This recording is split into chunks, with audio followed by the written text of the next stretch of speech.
Welcome to the Bell Cow Author Roundup podcast, where we celebrate Minnesota's incredible fiction authors and the stories that make our literary scene so vibrant. I'm Rob Jung. And I'm Michael MacBride. Together, we're the team behind Bell Cow Productions and the Bell Cow Catalog, a digital catalog designed to connect Minnesota authors with readers, libraries, and indie bookstores. The catalog will be heading to all 377 Minnesota libraries, 80 plus indie bookstores, plus those in border cities such as Sioux Falls, Fargo, Superior, and La Crosse. And now with this podcast, we get to bring those amazing voices to life. Every episode features one of our herd members talking about their books, their writing journey, and the stories behind the stories. And before we start, let us apologize for all the cow-related puns you're about to hear.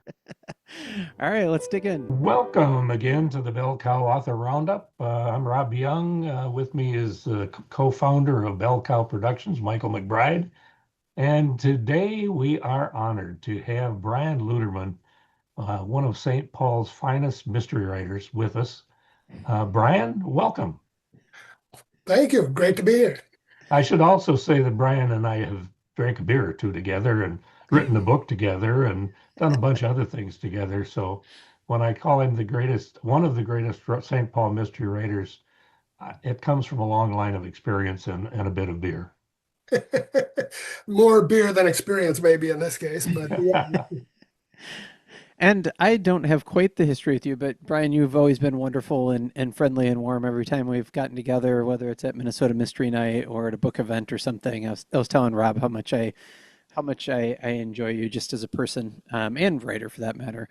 But one thing I realize I've never asked or heard you talk about that I thought I would ask maybe as an opener is, most people probably know you for your series with Pen, but I noticed there were two books before that were not a series, and I'm wondering, like, did you intentionally go, I want to write a series, or did you kind of fall into that?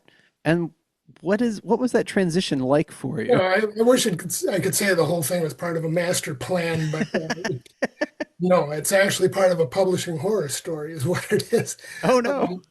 No, I wrote my first book called Bound to Die in 2002, and the second one called Poised to Kill 2004. I thought they were both good books. I really would still encourage anybody who can find them to read them. Okay, now does this hint at what the problem might be here? The problem is the small publisher that I did those with was swallowed up by a big publisher, which has no interest in promoting my books at all, no interest in supplying me with copies to sell, and worst of all, no interest in giving me or even selling me my rights back again. They have simply disappeared the books, and I have been utterly unsuccessful in trying to resurrect them. So I just tell people, I think theoretically you might be able to get them on Amazon or, maybe the secondary market. But I tell people, by all means, read them. I won't make any money on them, and which is, I don't care. I mean, people should still read them, but I just seldom talk about them because it's not really relevant to what I'm doing. It's been a source of endless frustration and aggravation, but I concluded I just needed to let it go and move on. God, I am so sorry. I didn't mean to open a wound. jump in here for a second because Brian didn't mention it and probably wouldn't.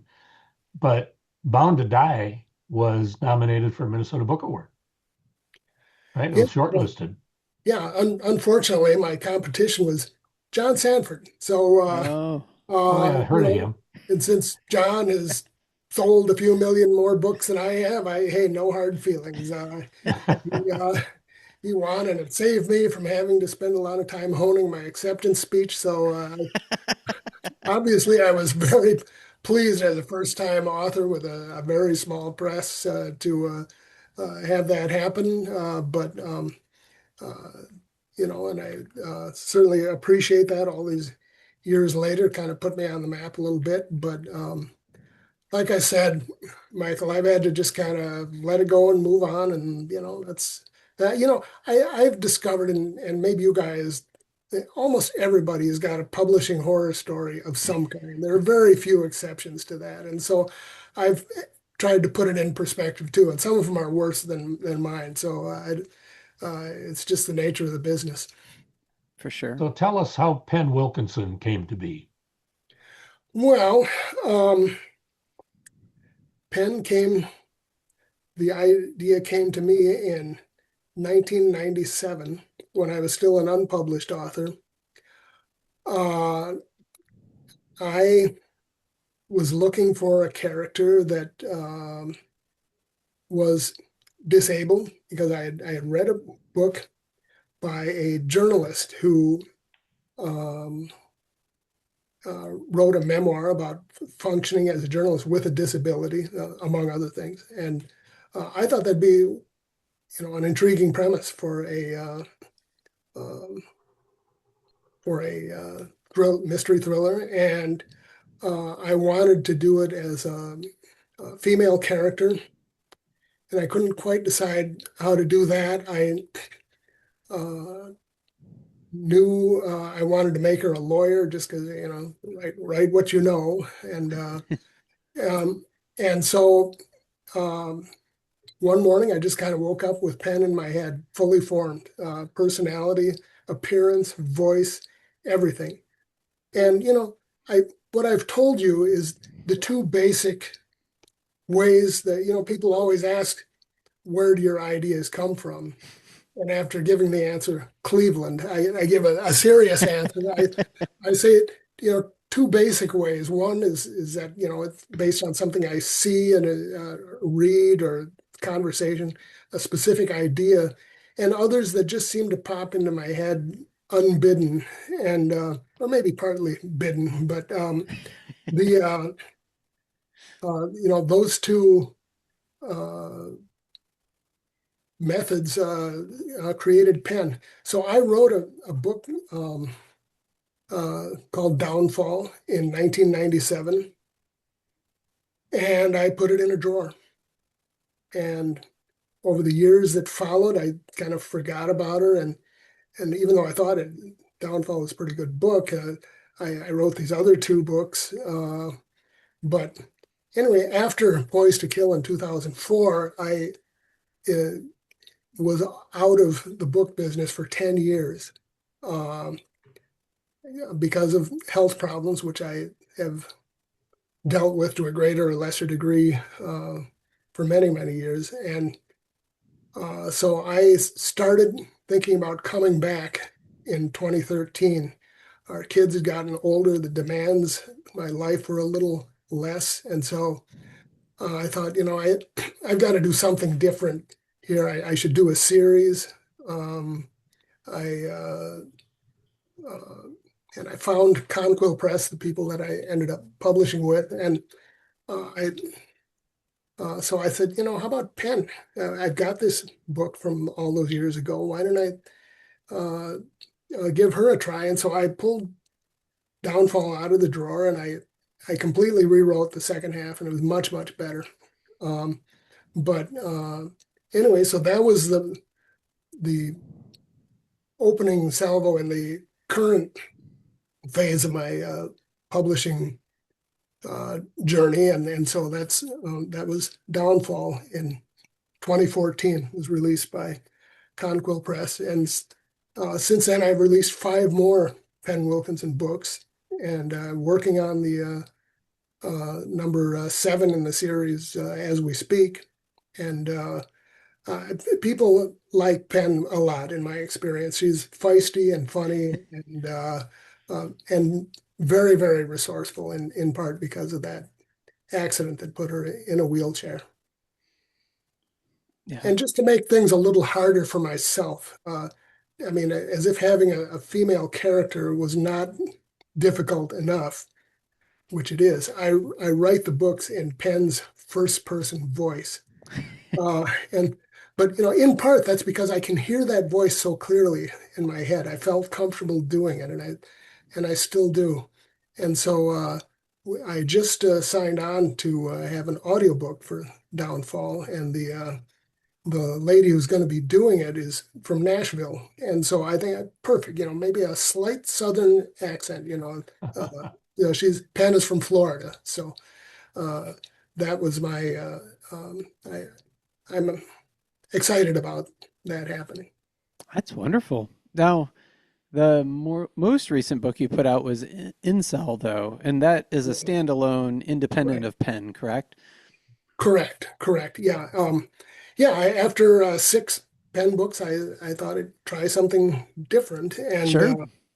and I pulled the characters out of my spare parts bin during my 10-year hiatus in the 2000s. I had written this sprawling terrorist thriller, and which didn't work out at all. It just got out of hand totally. And but I liked the characters, and I used a little bit of the backstory from that for the story, and it ended up being more of a serial killer type uh, story. But it's by all accounts it turned out well, and by many accounts it might be the best book that I've written, and certainly was a lot of fun. And right away people were like, let's have a sequel to that one too. And I said, okay, in my spare time, I'll do it. So tell us the derivation of the name of that standalone book. Yeah, incels, it stands for involuntary celibates. They are young men who don't hit it off with the ladies. That's putting it euphemistically. Sex starved would be another way of putting it. But they are embittered and aggrieved. They band together online. They complain about life's unfairness and about and they blame women for rejecting them. And I mean, I think people like them have existed from time immemorial, probably, but they've never had the capacity to get together online and to which I think the sense of grievance just builds when you do that. And they have been known to harass women, to especially online. And I got kind of deeply into the rabbit hole on this one, and I found over a dozen mass shootings over the years attributable to these incels. And I thought, this is a great story. This is something surprisingly few people are really aware of.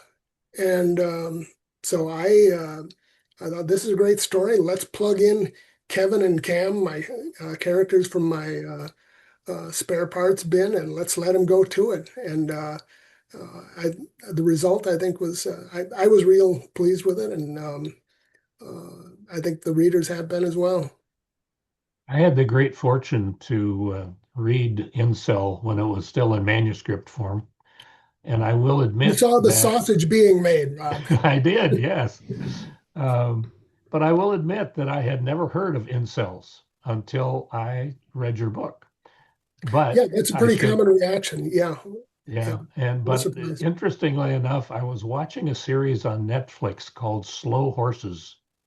I don't know if any of you have seen it, I've heard of it. but well, guess what? In one of the episodes, incels become a subject matter. Wow, wow. Wow. And I thought, Brian's ahead of the game again, as you know. Um, and when I say ahead of the game, one of your Pen Wilkinson books actually sort of was prophetic. Yes, unfortunately, I don't. I feel no um, satisfaction about that. But in 2018, I wrote the fourth Pen Wilkinson book. It's called Nightfall, and it's set here in Minneapolis, and it involves there's kind of an intertwined backstory that involves a police shooting of a black motorist, um, and the resulting uh, protests, rioting that shuts down the city, and the politicians who manipulate the situation for their own purposes. And, I reached the end of the book, and, and Penn's client, they've resolved everything. And the Penn's client says, well, Penn, do you think the city has learned, do you think we've all learned anything from this, or are we all just going to sweep it under the rug? And Penn says, well, from where I sit, I think the brooms are out in full force. And 2 years later, that proved to be true with the George Floyd case. You could really see, I don't even feel real prophetic on that. You could see that coming. The Minneapolis police situation was just waiting to explode, and in 2020 it did. Yeah. Well, I was wondering, would you read a little bit of something? I don't know what you want to read, but if you tell us a bit about it. Well, I would like to read something I wrote 3 days ago. How does that sound? It's part of Wow. Pen Wilkinson #7, and it's just a real short scene. There's nothing dramatic or real dramatic about it, but it's kind of typical, kind of a typical Pen encounter, and give you an idea of what she's like. And so, I love it. A Bell Cow exclusive. okay. The old funeral home was a nondescript brick structure located 2 blocks off Main Street. The parking lot was empty. Apparently, there are no deaths to be observed in Lawton, Minnesota today. I transferred to my chair, got out of the van, and rolled across the parking lot, using a ramp and automatic door to enter the building. I proceeded through a front reception area where mourners mingled, and down a short hallway. There was an office on the left side of the hallway, which its nameplate identified as belonging to Henry Ohl. I looked in the doorway. A man sat behind a desk, apparently not noticing my arrival. "Excuse me." He looked up, a balding, overweight man wearing a sweater vest and wire-rimmed glasses. "Yeah." "I have some questions about Lindsay Slater." "That was a long time ago." Abrupt. None of the smoothing, ingratiating affect of a typical funeral director. I rolled forward and placed my business card on the desk in front of him. He studied it and looked up. "Lawyer, who do you represent?" "I worked with Chuck Worthington." "Who's that?" "The father of Lindsay Slater's son." "What does any of it have to do with me?" I tried to avoid rolling my eyes. This asshole probably told grieving family members to dig the damn hole themselves. "Let's talk about Lindsay." "I'm not allowed to say anything about that." "What, you're invoking Undertaker corpse privilege?" He stood up. "Look, lady, I don't know what your agenda is, but I'm busy." "What happened to Lindsay's remains?" "Her ashes were released to Dr. Merritt. Now, are we done here?" "Who signed her death certificate?" "Public information. You can look it up." He sat down. "So can you, a lot quicker than I can. I don't have a week to get it from the state health department."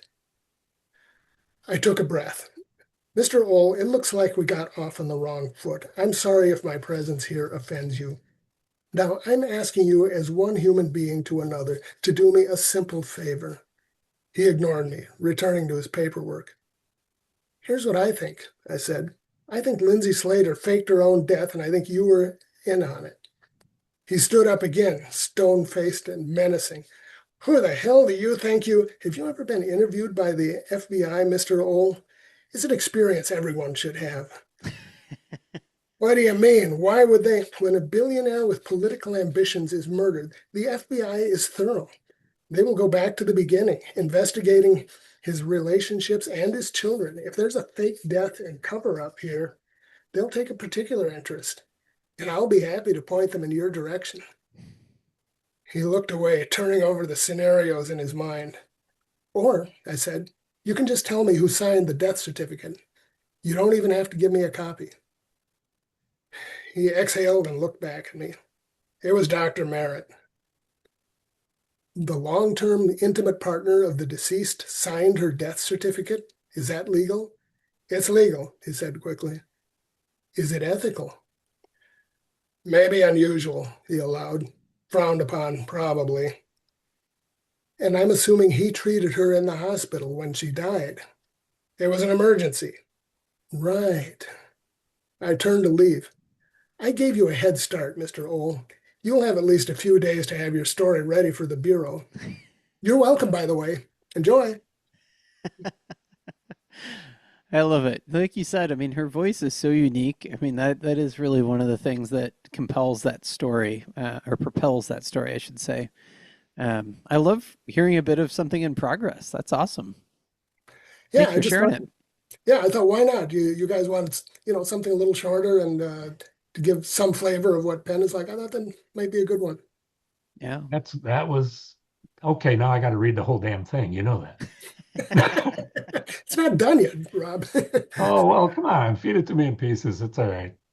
All right. Um, I want to bring up one thing uh, that most people don't know, and that is that Brian Lutterman is a cat herder. Do you want to ask Meow. him how he's a cat herder, Michael? I actually know, but I'll play along. So, Okay. why did you get into herding cats? They aren't really known for wanting to move in a collective manner whatsoever. Well, speaking of what, before I forget, you guys explained in your introduction what a bell cow is. And when I was a kid on the farm, we didn't have a bell cow. We had a cow dog. Okay, the cow would go out into the pasture, round up the cows, brought them in the morning to be milked. So they're both pretty cool, really. So herding, But but but cow herding dog was too long a title, so we settled for bell cow. yeah, no, you can't go wrong with cows. Yeah, that's a real Gary Larson type thing there. Yeah. Yes. I herding cats undoubtedly refers to a project which we have had going since 2023, about mid-year. Um, it was a couple of years after we formed the Midwest Mystery Works, which is myself, Rob, and three other friends. And the Mystery Works has had two major projects that we have worked on. The first is Minnesota Mystery Night, which is Rob's idea and which he has done nearly all of the work on, and which has been a spectacular success. Uh, Thank and you. it's and the best is yet to come, I believe. We have big enthusiastic crowds. We have bigger and bigger names, but yet we still have local Minnesota authors that we have. There's nothing not to like about Mystery Night. I just remember, Brian, when you and I were first starting this and running around looking for places to hold it, having a beer with each other and saying, "Wonder if anybody's going to show up for this." That was a concern. Yeah, we really didn't know, but No. so that was one major project we had. The other one, well, that's kind of complicated. I've been thinking about the origins of that. How did we come up with the idea for it? And I think it dated back to an early meeting that we had with the entire group. And I said, we were talking about our characters and and I said, I think that Sierra Bauer and Matt Lanier would make a cute couple. Well, Sierra is Julie Holmes' detective character, and Matt Lanier is Chris Norbury's detective character. And we kind of laughed a little bit, yeah, maybe.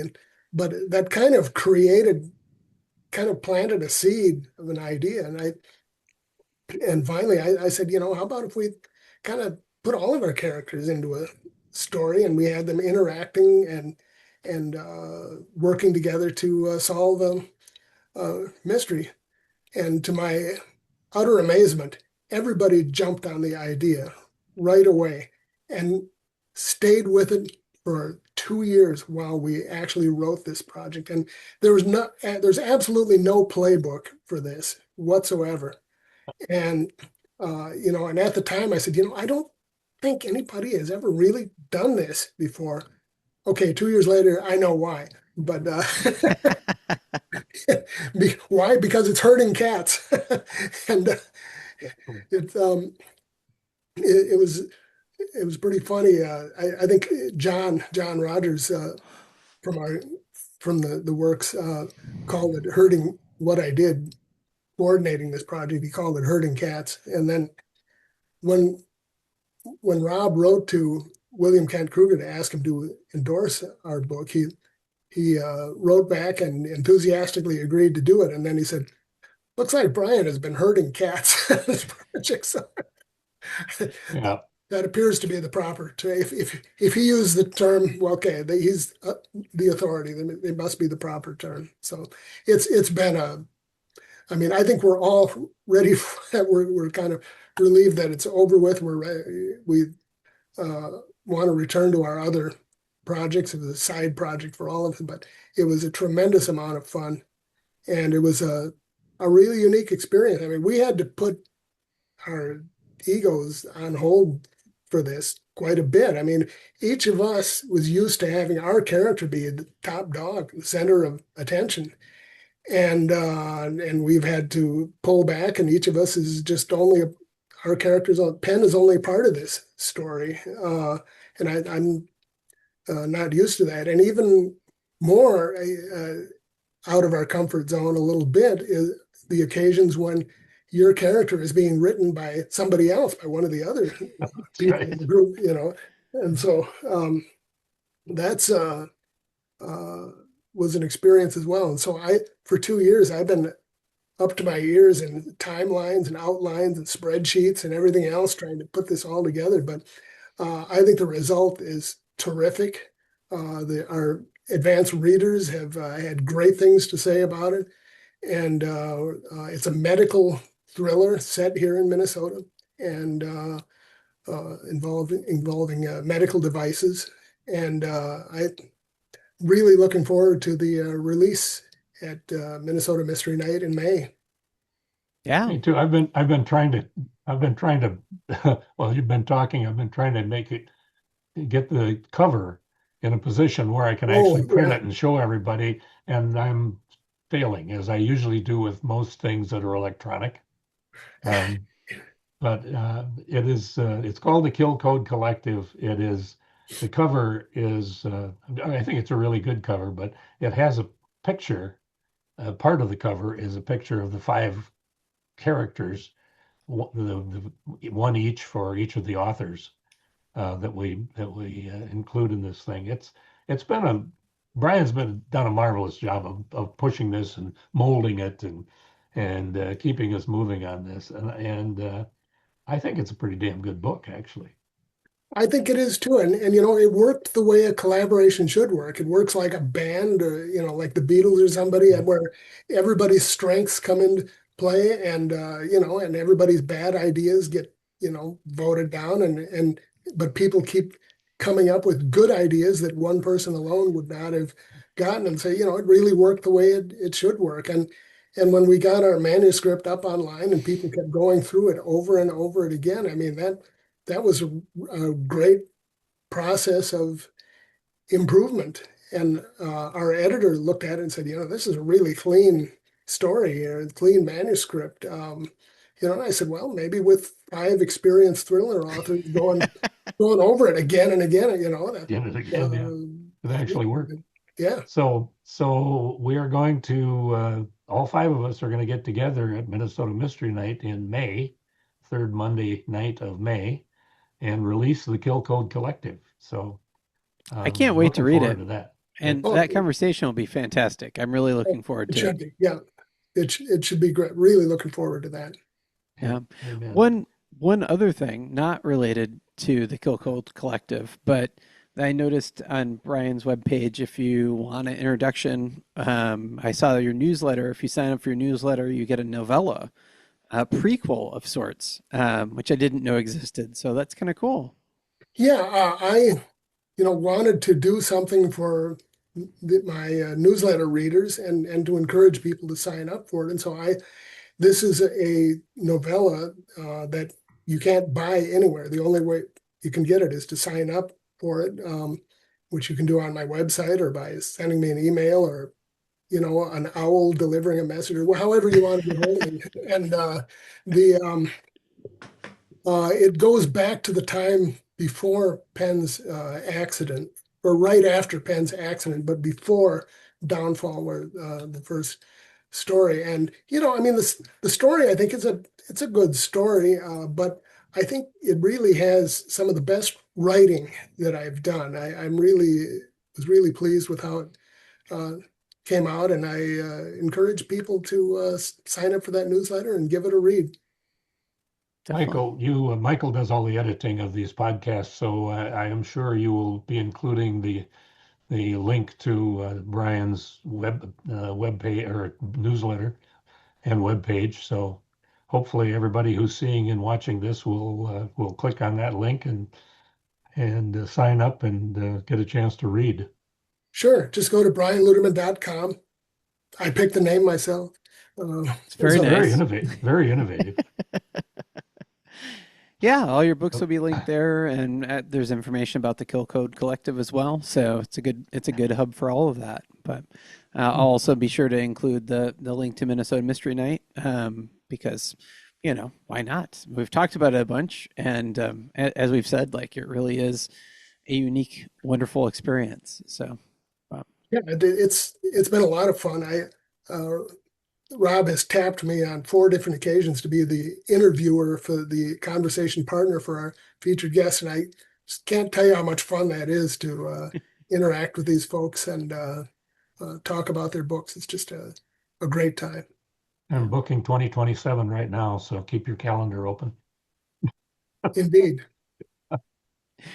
Okay, so we tend to wrap these podcasts up with what we call the lightning round, which is a series of questions that are designed to let people get a peek into your personality and your life outside of your writing. So I'm going to ask a question first because it's a question I'm going to steal Michael's usual opening question. And if you invited us over for dinner, what would you cook? Nothing. Absolutely nothing. I I mean, I don't do cooking. I do food preparation. Okay. I think there's a Okay, difference. all right. So, and I've done it for my family for many years, and somehow they, you know, Nobody's died. survived and nobody's died. They survived the experience. I'll let my wife do the cooking now that she's retired, especially. So, Okay, all right. yeah, Michael, you got one? yeah, I'm curious about like the first books or first authors that connect with us for whatever reason. So like, do you remember something childhood or young adult even that you read that really connected that made you want to no, be a not a reader? lot. I wasn't a big on stories when I was a kid. I liked, um, nonfiction stuff. More, I did read a few mystery books when I was a kid. I remember books by Troy Nesbitt, the Forest Fire Mystery, Sand Dune Pony. There were several. Hmm. Those were really good books. But I'm the kind of kid I would just sit there and read the encyclopedia for hours. I liked that. When I got into college, I started to read more stories then, and the first mystery thriller type stories I read were in the espionage genre, John le Carre and Len Dayton and people like that. I really enjoyed those a lot, and that got me into more crime type thrillers, and so that's kind of the path that I took. Gotcha. I know that you and Gene have done a fair amount of traveling. So it's kind of a two-pronged question. Number one, what's the favorite place? Where's the favorite place that you've traveled to? And number two, what's out there? Where's the next place that you really want to go? Well, you're asking me and not Gene, right? So Yes. Yes. I want to go on one of those river cruises in Europe that goes, down the Danube, goes to Vienna and Salzburg and some of those cities. I really want. Gene wants to go to do the same thing, but in France to go on a Seine River cruise up through Normandy, and I mean, you can't go wrong with either one. But we do. I've I've been. I feel really fortunate that we've been able to go to Europe a number of times, and you can't go wrong anywhere there. I really, I mean, we don't go at a breakneck speed, to put it mildly. We take it easy, but we just soaking in the culture and the architecture and most of all interacting with people. It just we really enjoy Europe. Cool. I'm gonna steal one of Rob's questions then, which is alive or dead. If you could spend time with anybody from the past or current, I guess, who would you pick to spend a day with? Teddy Roosevelt. Why Except Teddy? except I wouldn't be able to keep up with him for the whole day. But I think I mean, I just find him a fascinating historical figure. But I think he could hold forth on so many different things, and talk about so many things and so many different experiences. I think that would be. I think it'd just be fascinating. Yeah, good Have you pick. ever have you ever gone to Medora, North Dakota? Many years ago when I was a kid. Okay. Now, I've heard they're doing a library there now, Yeah. Teddy Roosevelt Library, and so that would be a good one to visit. Yeah. They're in the Badlands, Western North Dakota. Yeah. It's the number one. It's the beautiful part of North Dakota. Yes. And it's a little town sort of caught in a time warp. Yeah. Uh, Well, yeah. I remember it because my mom's sister's name Medora, which is kind of an unusual name, and oh, wow. the, Interesting. Well, where are we? It's about 8:41, so that probably means we're kind of winding down on this. Do you have anything else you want to add, Brian, or any questions or? no, just that thanks for having me. It's been always enjoyed talking books and talking with you guys, especially. Always a pleasure. Yeah, Well, thanks. we look forward to the next Pen Wilkinson novel. We look immediately forward to the Kill Code Collective coming out in May. And ladies and gentlemen, you just had the honor of listening to one of the best mystery writers in the whole country. Oh, shucks. Thanks, Thanks, guys. Brian. Thanks, Brian. Have a great That night. was an unbiased opinion, by the way. And don't forget, you can see this book and more from Minnesota authors in the Bell Cow catalog, heading to libraries and indie bookstores across Minnesota and beyond. Thanks for tuning in to the Bell Cow Author Roundup podcast. We'll be back next Tuesday with another amazing Minnesota author.